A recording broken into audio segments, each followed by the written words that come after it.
este mundo hay hombres lobo o es un invento? Asesinó a varias personas en los montes de Orense. Haberse comido el autor de estos asesinatos los restos de sus víctimas. Un proceso único en la historia de nuestro país. Es el primer asesino múltiple investigado por el sistema judicial español. Él es un maestro del engaño. Por un lado, su aspecto amable y por otro, el monstruo que llevaba dentro. Es un caso espectacular, una caja de sorpresas que se nos van abriendo poquito a poco. Y empieza la historia criminal de Manuel Blanco Romasanta. En 1852, un hombre menudo con pasaporte falso es detenido en tierras castellanas. Lleva más de una década en busca y captura. Acusado de matar a 9 personas, será deportado a Galicia para ser juzgado.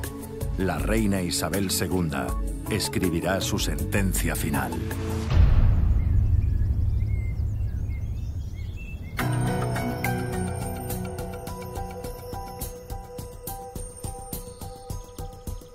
Soy comisario principal honorario y evidentemente todo lo que tiene que ver con ese mundo de los crímenes siempre me ha atraído, pero es que además es en mi provincia, en Orense. Romasanta aparece en un contexto que a mí me interesa especialmente, que es la Galicia del siglo XIX. Años de hambre. En Galicia se vivía del centeno, el pan se hacía el centeno, de las castañas y de la patata desde que había sido importada de América. Realmente no había mucho más. Estábamos llegando al final, ¿no?, del antiguo régimen y estábamos empezando, ¿no?, una época en la que la historia de España iba a cambiar definitivamente. Un momento en el que había mucho pobre, en el que la gente moría mucho y moría joven, un momento en el que muchos crímenes quedaban impunes porque no había un adecuado seguimiento de las personas ni de control de los ciudadanos. Si hoy en día a veces es difícil llegar a algunas aldeas de Galicia, imagínate lo complicado que podía ser llegar a aldeas de Galicia en aquella época. El aislamiento era prácticamente total.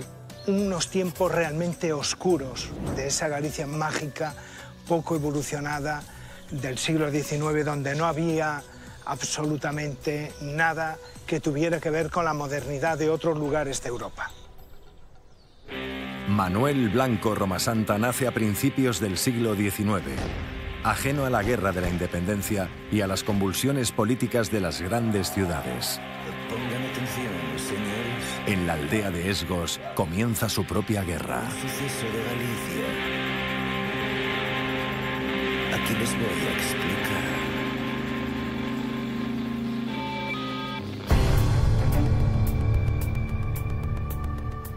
El caso Romasanta empezó en 1809, que es la fecha de nacimiento. Cuando yo hice el estudio de Manuel Blanco Romasanta, fui a comprobar la partida de nacimiento. Fui a la parroquia de Esgos y no aparece nadie que tenga ese nombre. Lo que sí aparece es una tal Manuela Blanco Romasanta. Esa Manuela es en realidad Manuel Blanco Romasanta. Hay un elemento bastante importante y es que a los 10 años de edad, 10 o 12 años de edad, cuando realiza la confirmación, el nombre cambia a Manuel. La corrección en los documentos oficiales enmascara el motivo principal de sus crímenes. Pero todavía es un joven más que se casa a los 20 años, mientras Isabel II es proclamada reina a pesar de su minoría de edad. Su mujer muere al poco tiempo de casarse, no tiene descendencia y anda circulando por la provincia de Orense y vendiendo y comprando cosas.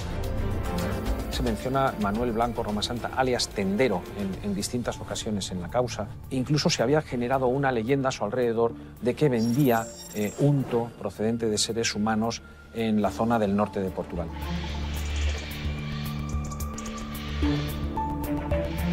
Él lo que quería era salir de la pobreza que existía en la Galicia de entonces. Lo que pasa es que de una manera trágica. Lo que quiso es, con la grasa de sus víctimas, enriquecerse.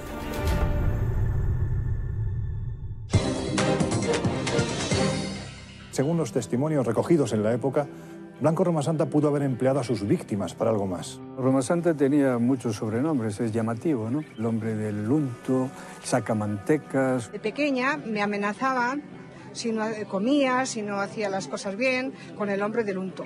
Decían que le quitaba el unto a las mujeres y lo llevaba para que lo vendía en Portugal.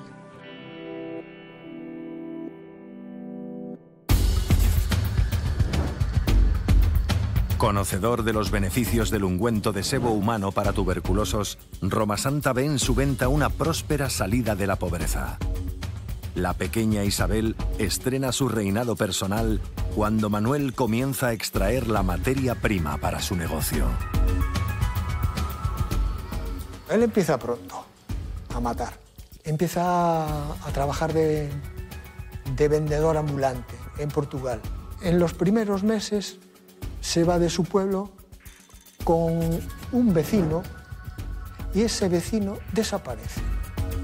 Un individuo al que acompaña hasta el monte y que poco después aparece muerto. Se le acusa de la muerte de este individuo, pero Romasanta desaparece.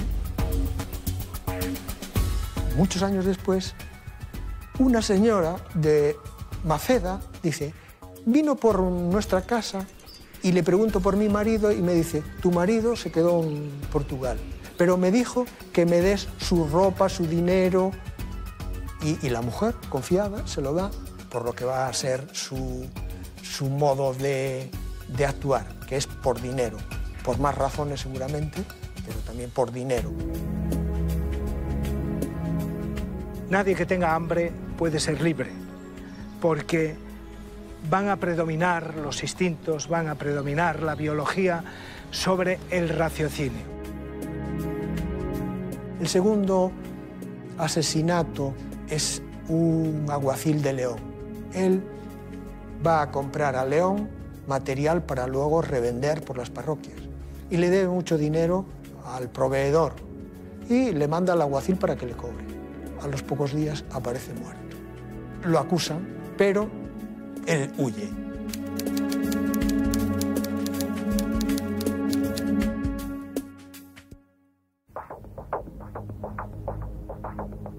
El crimen del alguacil supone su estreno como asesino en serie, siendo condenado en rebeldía a 10 años de presidio. Decide regresar a Galicia y esconderse en la aldea de Rebordechao, en Villar de Barrio, aquí en Orense, durante unos 10 años. Como hombre que viaja por muchos sitios vendiendo y tal, tiene algún conocido en Rebordechao. Y a través de ese conocido hace amistad con las hermanas García Blanco. Y ahí empieza sus mayores asesinatos. En la tierra de Ayariz, un criminal sin entrañas. A 3 hermanas mató sin cuchillo ni navaja. Conoce a una, Manuela, tiene una hija y la convence de que la quiere, que se vaya con él y que le va a buscar un acomodo en Cantabria. Primero le convence de que venda todas sus propiedades, sus pocas propiedades, que las venda y que se lleve el dinero. Era fácil convencer a la gente para irse porque la vida en Galicia, en la Galicia rural de entonces, tenía que ser muy, muy dura, muy dura.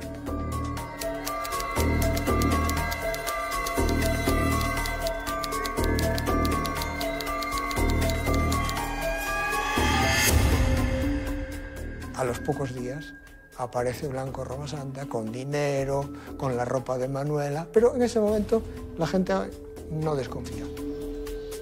Era un hombre afable, era empático, era muy católico, pero luego tenía una doble personalidad, era un poco como Jekyll y Hyde. Es muy hábil mintiendo y le ayuda su comportamiento religioso. Está siempre con los curas, en misa, y eso le ayuda a dar una imagen de hombre de hombre bueno y que incapaz de matar.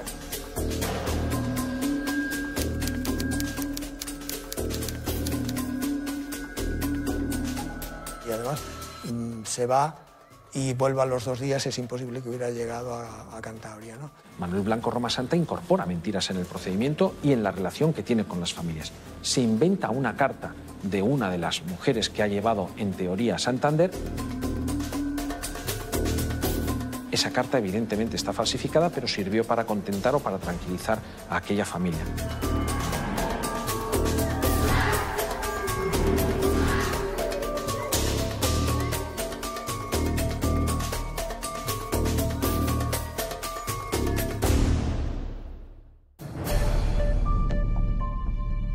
Venía por aquí, llevaba mujeres, diciendo que se los iba a llevar a un sitio que no mojaban pie ni mano, que las tenía muy bien.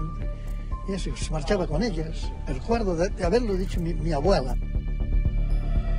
Utiliza repetidamente el mismo recurso, falsas cartas que él mismo escribía, que le entregaba a sus familiares como prueba de que se encontraban bien.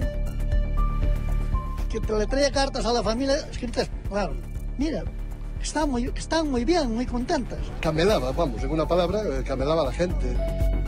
Él sabía leer y sobre todo sabía escribir, que eso es impensable en esa época y más para personas humildes.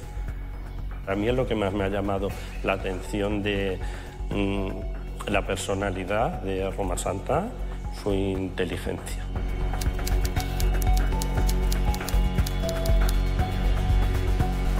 Se repite la historia y va matando a distintas hermanas de Manuela, menos a una, a María, que no acepta y no vende, y entonces no la lleva, y es la única de las hermanas que se salva. El perverso criminal, no contento de su hazaña, a la hermana de Manuela, que Benina se llamaba, luego mató en el camino que a Santander llevaba. Y también a Josefina, que era la tercera hermana. Grandes investigaciones empezaron en España. Las muertes del sacauntos por docenas se contaban. Josefa es la última de las hermanas García que asesina. Pero habrá más víctimas. Otras vecinas con vidas parecidas.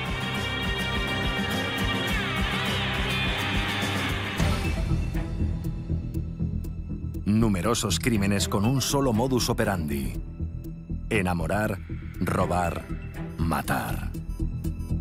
Todas tienen unas características muy parecidas. Tienen hijos de soltera, luego algunas casaron, otras no, enviudaron.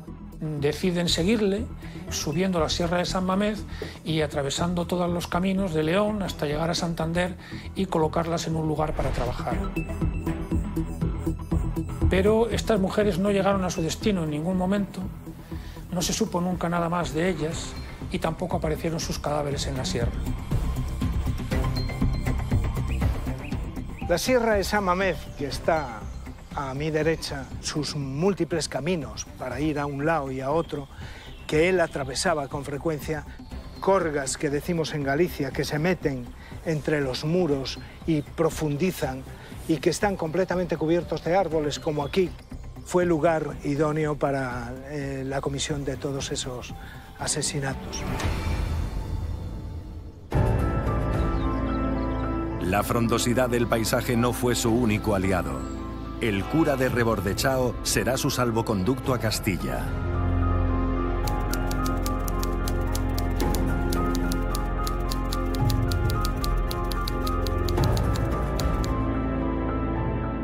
El cura siempre lo defiende. Cuando ya había sospechas, le dice que se vaya a la casa donde había nacido. Y allí la familia que tiene esconde a Roma Santa. En ese momento ya se tienen un gran número de datos de los crímenes que ha podido cometer.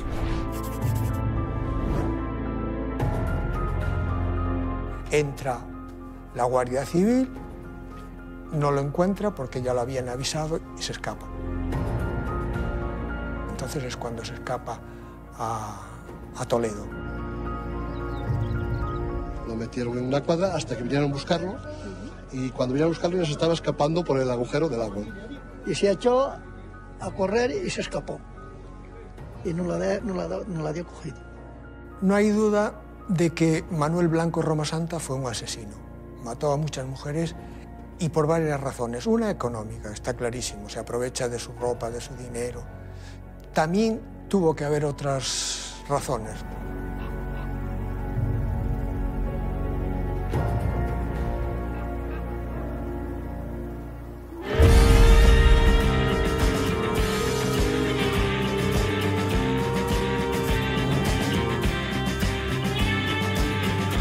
Dando gritos por el monte al malhechor encontraban. Las manos igual que garras y la cara ensangrentada. Yo vivo el mundo, la medicina forense desde la época en la que yo vivo, ¿no? Finales del siglo XX y principios del XXI, pero ponerse en la mentalidad y en la sociedad española de mediados del XIX no es fácil. Eso es lo que a mí más me ha fascinado desde el primer momento, ¿no? Dentro de la antropología, que tiene muchas especialidades, pues yo escogí estudiar creencias, costumbres, y sobre todo las creencias que para una persona de nuestra sociedad le parezcan más irrazonables. A mí me interesa por qué una persona se cree que se convierte en hombre lobo. Empiezo a oír hablar de Romasanta en el mismo Rebordechao. Muchos vecinos mayores contaban historias espeluznantes que a mí me llamaron mucho la atención. Él afirma que en la sierra, cuando las llevaba de camino a Santander, sufría una transformación por la que se convertía en lobo y sufría una crisis que acababa matándolas y deshaciendo los cuerpos. Una especie de trance que lo transformaba en lobo, y un trance violento y que acababa con la vida de sus víctimas.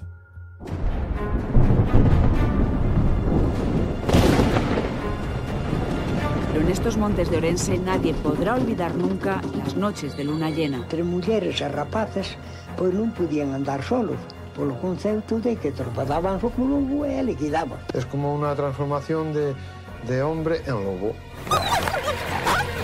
Lo que hice fue, con los ojos con la mente de un médico forense y de un antropólogo forense, leer los datos del juicio, los datos del sumario, que pudieran tener interés para un antropólogo forense y que nos permitiera sacar alguna deducción.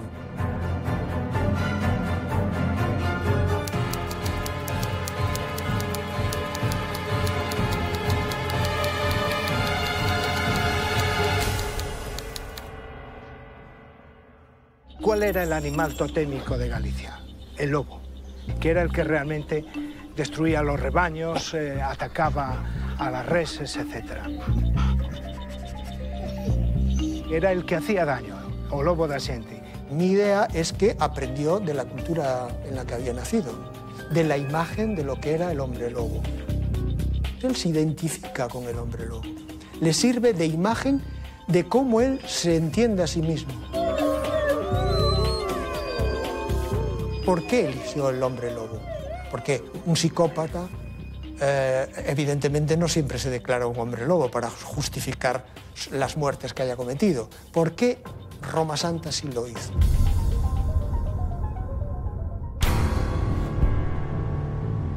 Los campos de la antropología, la historia y la medicina unen sus conocimientos para analizar la leyenda del hombre lobo. Viajan al siglo XIX para desentrañar el origen de la transformación de Romasanta. Uno de los elementos clave, desde luego, es efectivamente la inscripción del bautismo de Manuel Blanco Romasanta como Manuela. No es un error, está escrito voluntariamente. Inmediatamente pensé en la posibilidad de que realmente pudiera padecer algún trastorno endocrino, el pseudohermafroditismo femenino, que pudiera ser el responsable del trastorno y de la conducta de esta persona. Después Mariño Ferro hizo público que Manuel Blanco Romasanta pudiera tener algún tipo de trastorno. Era genéticamente una mujer, nació como una mujer. Tenía los cromosomas sexuales que tienen todas las mujeres. La única anomalía que tenía era que sus glándulas endocrinas generaban andrógenos cuando no deberían generar andrógenos, deberían generar estrógenos, hormonas femeninas. Generaba muchísimas hormonas masculinas. Y las hormonas masculinas, además de producir barba y reducir la capacidad del desarrollo mamario y las características femeninas externas, ¿no? Además de esto, los andrógenos, en términos generales, están relacionados con la violencia. Cuando nace es un hermafrodita. Cuando llega a la adolescencia aumentan las hormonas sexuales. Si aumentan las masculinas, la que había sido considerada niña se convierte en un hombre. Tendría el aspecto externo de un varón y quizá genéticamente, genitalmente por dentro, fuera una mujer. Eso parece ser lo que le pasó a Blanco Roma Santa por todo su comportamiento. Una vis agresiva que parece incompatible con un conquistador. Son las dos caras de Roma Santa, el asesino que descuartiza y el seductor que enamora. Llama muchísimo la atención que él siempre va a tener profesiones femeninas. Un comportamiento que los vecinos y todo el mundo hablaba como mujeril, ¿no? Porque se encargaba de cuidar al cura, se encargaba también de coser. Y además mide 1,35, tiene el cráneo muy femenino y se comporta como una mujer.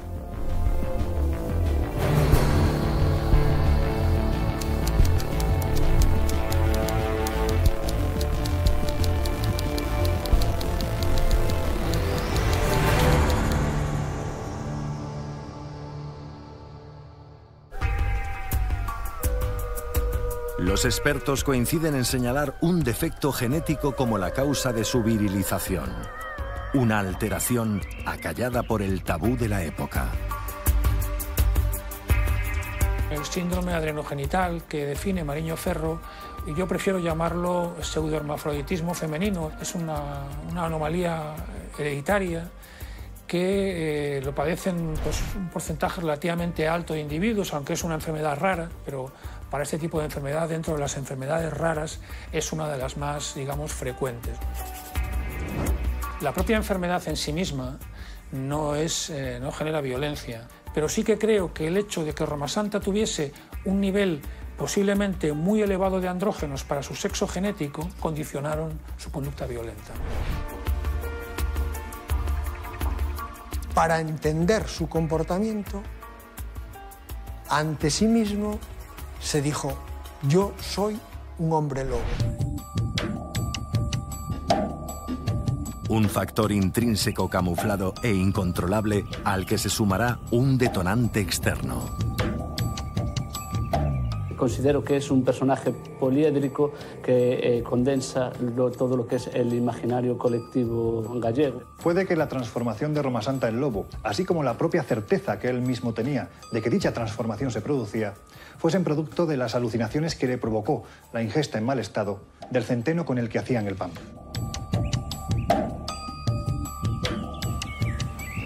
Habían sido años esos centrales del siglo de mucha lluvia que había causado que las gramíneas, y concretamente el centeno, pues tuviera unos parásitos como puede ser el cornezuelo del centeno. Y esto producía determinadas alteraciones de la percepción. Sabían que había que extraerlo de la espiga, pero cuando había hambre no había nada que extraer. Pienso que Manuel Blanco Roma Santa pudo actuar bajo los efectos justamente del cornezuelo. ¿Por qué? Porque 100 años después, aproximadamente, Hoffmann descubrió, al hacer la 25 prueba con la ergotina, el principio activo del cornezuelo, que se podía extraer y sintetizar el ácido lisérgico diletilamina, lo que posteriormente fue conocido como LSD-25. Un alucinógeno natural se añade al cóctel de motivos histórico-biográficos que encendieron la mecha de los crímenes.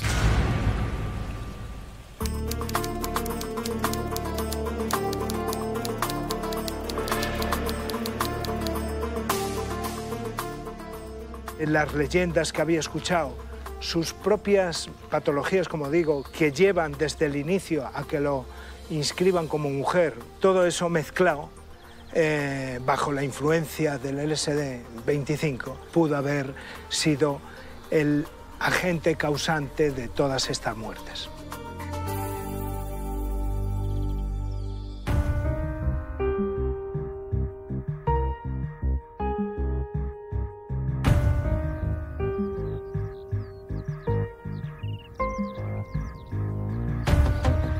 Los campos de siega castellanos son muy diferentes a los paisajes de Galicia. Tienen un colorido amarillento, ocre. Se respira el sudor de los labriegos con sus pañuelos atados para aguantar el suplicio del sol castellano. Romasanta fue visto por última vez en casa del cura de Rebordechao. Huyó directo a Castilla, destino también habitual de jornaleros gallegos en tiempo de siega. Manuel Blanco descansaba plácidamente y tranquilamente en estas casas donde quedan estas ruinas, y aquí es donde le detuvieron y le apresaron y se lo llevaron y le confiscaron las cosas que tenía. ¿Por qué tenía que escapar si nada tenía que ocultar? ¿Por qué tiene que falsificar incluso una acreditación, un pasaporte, un documento para trasladarse al lugar? Dentro de una de las cuadrillas que se había desplazado a los campos a segar, había 3 paisanos de Manuel Blanco Romasanta. Inmediatamente, claro, le reconocieron.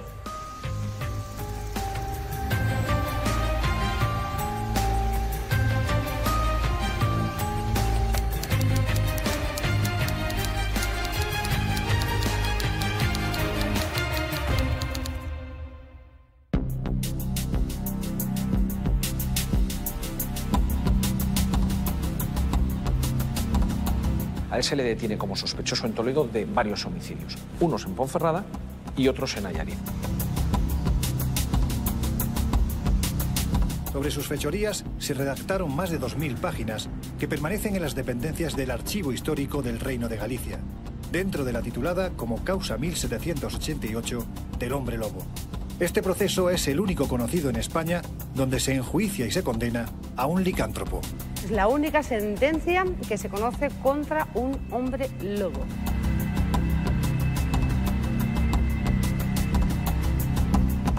Dentro de este fondo es donde se encuentra la causa contra Manuel Blanco Romasanta por varios asesinatos, que es conocido coloquialmente como la causa del lobisomé. Es el primer asesino múltiple que tuvo seguramente la historia de España conocido e investigado por el sistema judicial español.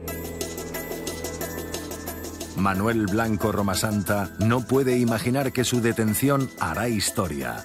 No ya por sus crímenes, sino por el periplo jurídico que vivirá a partir de ahora en la prisión de Coruña mientras se escribe la penúltima página de su leyenda.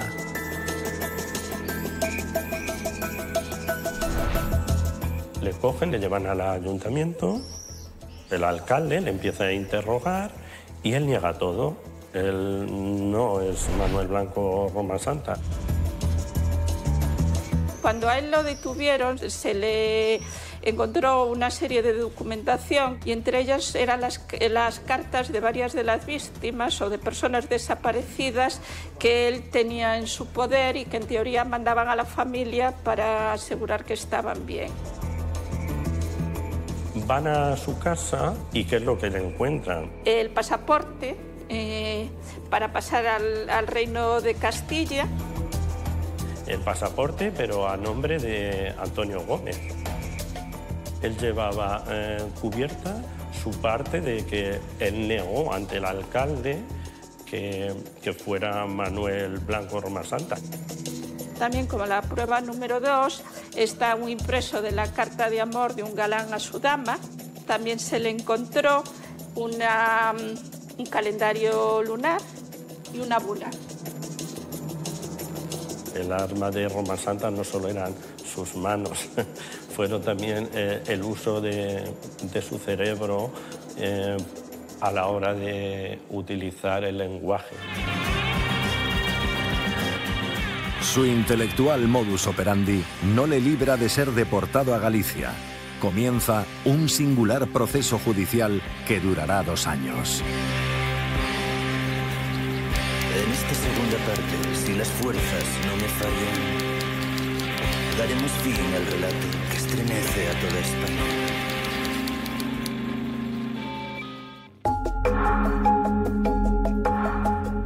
Soy un apasionado del derecho y realmente me encontré con la causa de Roma Santa en una biblioteca de un pazo de Galicia, perdido, un poco desvencijado, un libro que se había editado en 1858, aparentemente anónimo, que contaba la causa judicial que se había abierto contra Roma Santa. Tenía como firmas RF, que son las iniciales del abogado que defendió a Roma Santa. Manuel Rúa Figueroa, protagonista del proceso judicial por plantear en un asunto tan oscuro una defensa tenaz, basada en 3 cuestiones. El debate está en saber si con los elementos que hay podía haber sido Manuel Blanco Roma Santa o no. Hay 3 aspectos fundamentales de discusión. 1, el valor de la confesión en juicio. El otro, la capacidad mental de Manuel Blanco Roma Santa. Y el tercero tiene que ver con el hecho de aparecer un telegrama sorprendente. El primero es sin duda el más interesante de todos los debates que se producen en el juicio.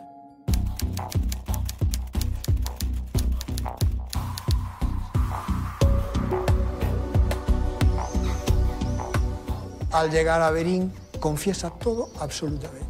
Cómo las mató, que luego aprovechó las ropas, cómo llevó a una, dónde fueron las muertes. Cuando le preguntan por qué, él dice que se convierte en hombre lobo.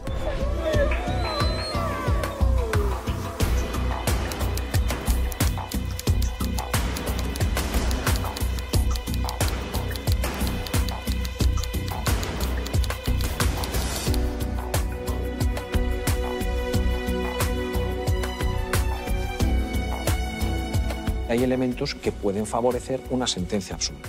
Él confiesa abiertamente que ha matado a unas personas. Rúa Figueroa dice, oigan, este señor que ha confesado que las ha matado, ¿eso es lo que debe servir para condenarle? Señores, pues si han tenido en cuenta la confesión, ténganla en todos sus puntos. Y por lo tanto tendrán ustedes que acreditar que este señor no estaba actuando en forma de hombre lobo. Si nos parece extravagante que actúe como hombre lobo y nos olvidemos de esta parte, olvidémonos de la confesión en su conjunto. El abogado pelea porque se crea la transformación en lobo que jura su cliente. Pero los hechos desmontan su teoría. Existen determinados elementos para condenar a Manuel Blanco Roma Santa. Claro que existen. Primero tenemos un conjunto de confesiones. Son muchas y todas coincidentes. Y un aspecto que también, este es el aspecto quizás nuclear, aparecen unos huesos. Acompaña al juez, evidentemente, hace un reconocimiento de los hechos y dice, yo a aquella mujer la maté por aquí y por aquí cayeron, y efectivamente ahí encuentran un hueso, un trozo de hueso compatible con una persona fallecida en aquel momento. Hay una cueva en Aedreira donde se dice que se encontró una mano humana y pudieron ocurrir 2 cosas. O que efectivamente fuera el lugar, el espacio, el escenario de un crimen, o simplemente que un animal hubiera llevado allí el resto desde otro lugar. Encontraron también algún hueso largo, también se deduce que puede ser de mujer. Es una zona próxima a unos pastos que escogía Manuel Blanco Roma Santa pues para ejecutar a sus víctimas. Cuando descubre uno de los huesos, los médicos que lo acompañaban le miden las pulsaciones y no se inmuta. Y a los psicópatas le miden las pulsaciones cuando le enseñan fotos de sus crímenes y no se inmutan. Es curioso. Una vez un vecino le dice que le mate un cordero y dice él, ni por nada del mundo, tú pídeme que te lo cocine, pero no lo mato porque no puedo ver sangre. Blanco Roma Santa, por sus características y cómo mata y cómo hace, parece un psicópata.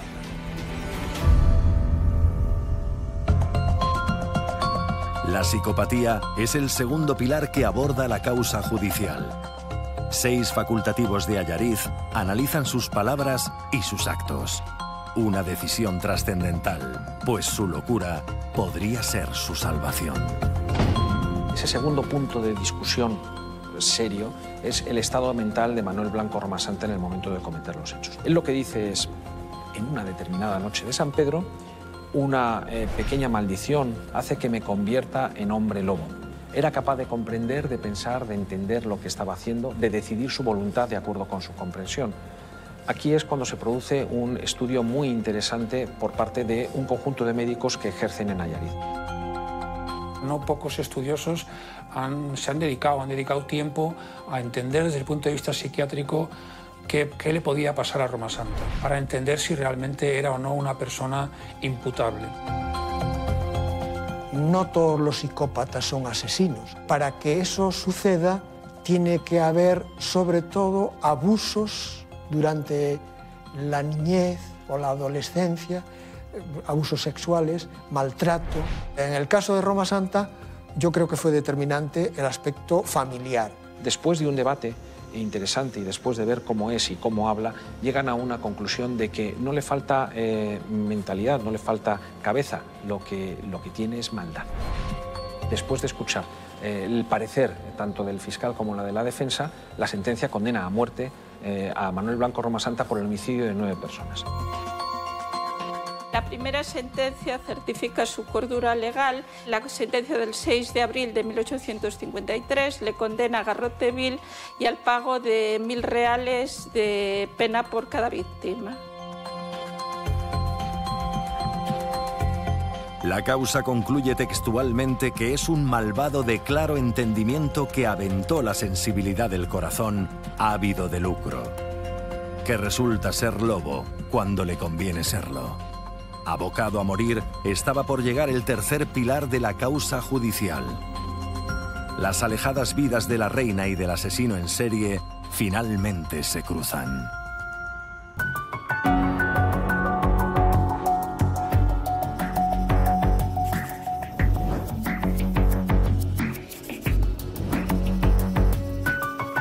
El caso en su época tuvo bastante publicidad y llegó a aparecer en el diario L'Akhbar de Argelia.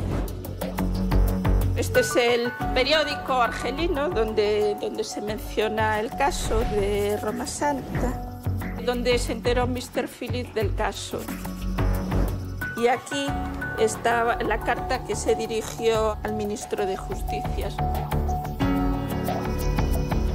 Es una comunicación de una persona que afirma ser el doctor Phillips, realmente una persona francesa que ha vivido en el Reino Unido, pero que estaba ejerciendo como hipnotizador de teatros en el norte de África, en concreto en la zona de Argelia. Llega por una vía indirecta, llega a la reina se comunica con el tribunal y dice, oigan, estudien ustedes esto. Mr. Phillips, un seudónimo bajo el que se esconde Joseph-Pierre Durand de Gros, un exiliado político pionero en ciencias experimentales. Durand de Gros, el supuesto Philippe, no era exactamente hipnólogo, era bastante más que eso. Era médico, filósofo, fisiólogo y además un activista de la escuela de Fourier, antinapoleónico. De hecho, se tuvo que exiliar de Francia. Esta persona llegó a escribir incluso algunos tratados de algo que se empieza a discutir en la Francia, sobre todo en la Francia de ese periodo de mediados a finales del siglo XIX. Personas que discuten sobre los efectos de la hipnosis, que el doctor Phillips menciona ser la subciencia de la electrobiología. Él no conoce directamente a Romasanta, nunca llegó a verlo. Pero yo creo que por las ideas que tenía liberales, creía que podía con la hipnosis pues demostrar que esta persona realmente era más un enfermo que un asesino. Desde luego tenía un afán importante por conocer la verdad. Esta comunicación llega por telegrama y la audiencia territorial da conocimiento al fiscal y a la defensa para que aleguen lo que consideren oportuno. Ahí se abre un pequeño incidente procesal, que es como le llamamos nosotros, en el que se discute sobre si esta persona actuaba privada de su libertad de pensamiento. La reina quiere llegar al fondo de la cuestión. Isabel II paraliza la sentencia de garrote vil ante la indignación de la Fiscalía.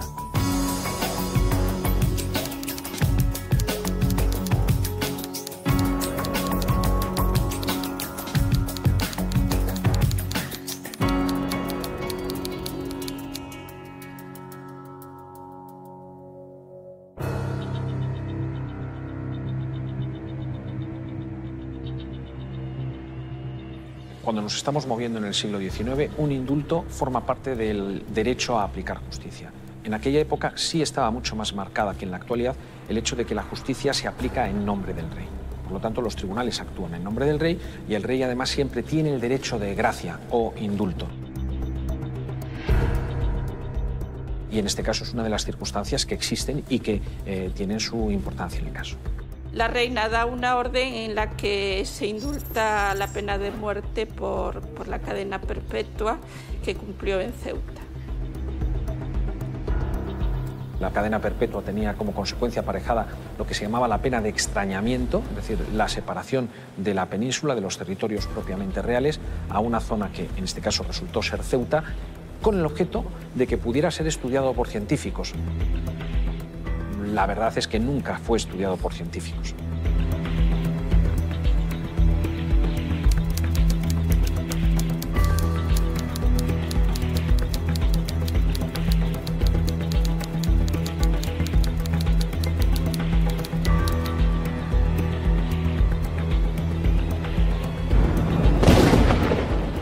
Y hasta aquí llegó esta historia. Nada es lo que volvió a saberse del protagonista de un proceso único en la historia de nuestro país. Nada hasta ahora. Varios investigadores han logrado desvelar uno de los grandes enigmas de los 2 últimos siglos.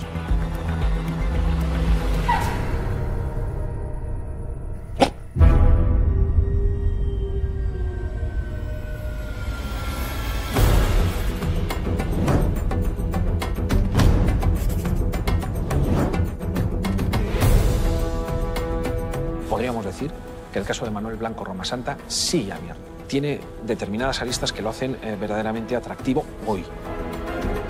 La causa del hombre lobo ha sido un bestseller, sobre todo a partir de la década del 2000.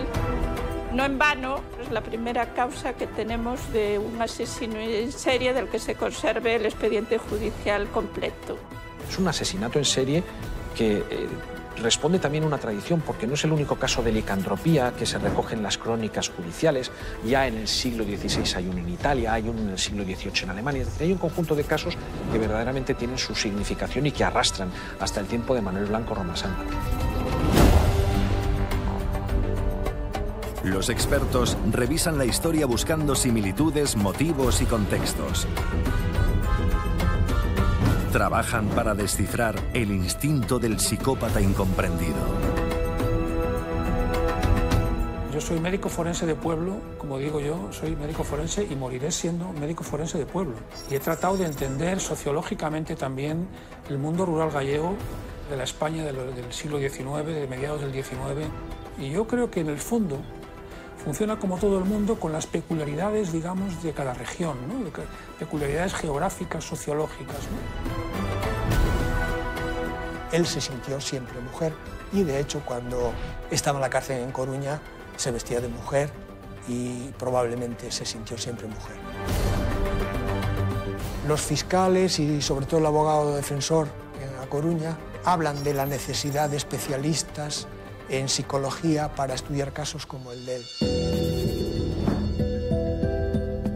Hoy los casos de síndrome adrenogenital son tratables y evidentemente el caso de Romasanta hoy probablemente no llevaría a Romasanta a ser el criminal que fue.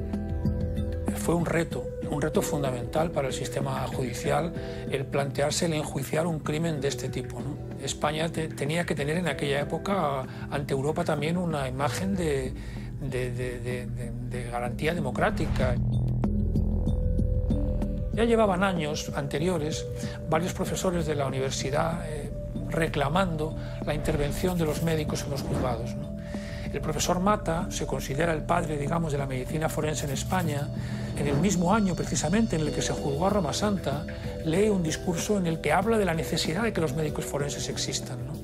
Y, sorprendentemente, 8 años más tarde, en 1862, se crean los primeros médicos forenses en Madrid. Yo creo que este asesinato sirvió para reformar la administración de justicia en España, ¿no? Y para la creación, yo creo, del Cuerpo Nacional de Médicos Forenses. supuso un revulsivo para todo el sistema judicial y policial español de la época.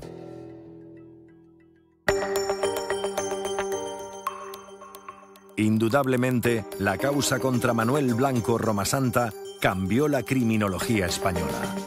Siglo y medio después de los acontecimientos, en 2012, el caso recobra actualidad. Dos abogados y estudiosos del hombre lobo descubren el paradero de sus restos mortales. Los hermanos Castro localizaron el certificado de defunción de Manuel Blanco Romasanta en el penal de Ceuta. Pensamos que el cadáver de Romasanta, como estaba en un penal, fue enterrado en donde se enterraban a los penados, pero quizás no, quizás se le enterró en el cementerio común y quizás haya algún registro. Sería importantísimo encontrar los restos cadavéricos de Manuel Blanco Romasanta, de la lectura de su ADN y de la lectura de esos propios restos podríamos obtener muchas cosas.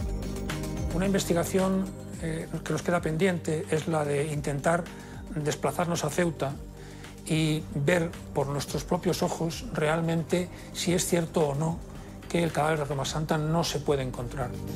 Sin duda alguna sería de un valor enorme encontrar hoy los restos de Manuel Blanco Romasanta y poder estudiar si mostraba ese ADN algún tipo de patología que pudiera casar con alguna de las teorías que en este momento circulan.